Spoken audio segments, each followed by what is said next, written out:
كحة ناشفة ولا ببلغم؟ مع بداية الشتاء والجو البارد وانتشار نزلات البرد بتنتشر طبعا الكحة وبتكون شديدة جدا في الفترة دي. طيب اخد ايه لو انا عندي كحة ناشفة واخد ايه لو انا عندي كحة ببلغم؟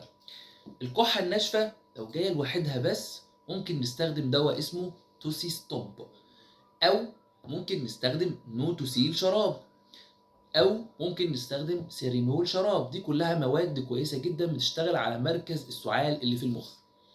في في ادويه كحه بتهدئ من السعال مكونه من حاجات طبيعيه زي ايفي برونت، ايفروسبان، ايفي كان، ايفي زاد، ادفوهيليكس.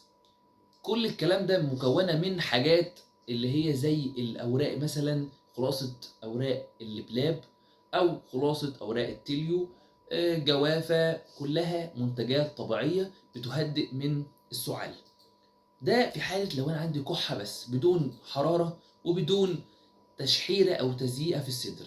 طيب لو انا عندي بقى كحه جامده جدا وبتزيد بالليل ومعاها تشحيره كده او تزييقه في الصدر، بمعنى ان مصاحبه ليها حساسيه في الشعب الهوائيه، هناخد برضو الكلام ده سواء توس ستوب او سيرينول او نوتوسيل شراب او الايفي برونت والايفروسبان والكلام ده كله، ونزود معاه دواء، ولكن نكون حذرين لو مريض سكر ما ياخدوش، وهو الفينادون او الابيدون، سواء ابيدون او فينادون.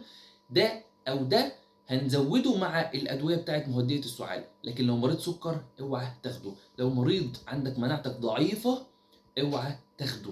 ليه؟ لانه في كورتيزون، هو طبعا تاثيره سحر للكحه وللسعال وللبرد، ولكنه ليه تحذيرات، مش اي حد يستخدمه، لازم نرجع للطبيب او صيدلي المختص.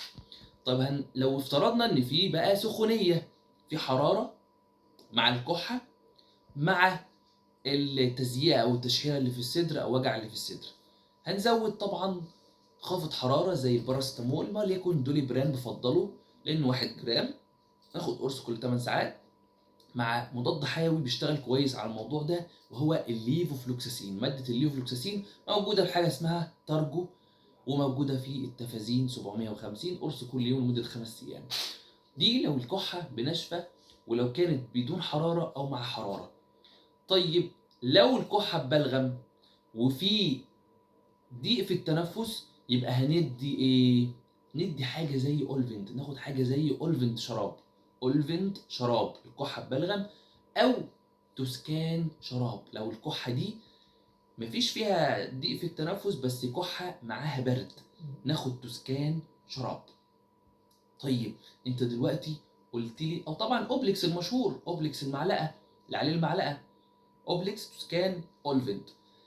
لو انا بقى مريض سكر وعندي كحه ناشفه اخد ايه؟ في منتج او منتجين موجودين في السوق للكحه الناشفه، وهو البيبيتون شراب بدون سكر، بيبيتون العادي بسكر وفي بيبيتون بدون سكر. مريض السكر هياخد بيبيتون بدون سكر، ولو كحه ببلغم هياخد فينتو كف. فينتو كف، الفينتو كف بدون سكر ومنه بسكر. لو مريض سكر هياخد فينتو كف بدون سكر. يبقى الموضوع الكحة موضوع خطير جدا، والبرد الشديد ده لازم نتعامل معاه بحذر. وفي نصيحة مهمة، ان لو كحة ناشفة ما ينفعش ندي اولفنت او توسكان او اوبليكس، لان بشوف ناس كتير بتاخد اوبليكس والكحة ناشفة، لان فكرة دول اصلا فيهم مواد بتطرد البلغم، قايمة ان هي اصلا بتحفز الجسم ان هو يطرد البلغم، فلما يجي يطرد البلغم بيزود كحة، بيخليك تكح شوية عشان تطرد البلغم ده. فلو الكحه ناشفه اصلا ومفيش فيها بلغم هيزود له الكحه وهيتعب صدره اكتر. فلازم نفرق ما بين الكحه الناشفه والكحه اللي ببلغم. لازم نفرق الكحه دي معاها حراره ولا لا، سخونيه او وجع في الجسم ولا لا، ولا كحه بسيطه خالص. لازم نفرق في تشحيره او تزييقه في الصدر، وطبعا برضو بيعرفها دكتور طبيب او لو كنت صيدلي فاهم. طبعا لو لازم ننبه ان لو الموضوع تطور والحاجات دي ما جابتش، لازم نرجع للطبيب المختص، وهو اللي هيدلنا على العلاج الانسب. سواء بعد كده ممكن يدي حقن او محاليل او حاجه اقوى من كده لو الموضوع اكبر من كده. شكرا، واتمنى دعمكم بلايك وشير واشتراك في القناه.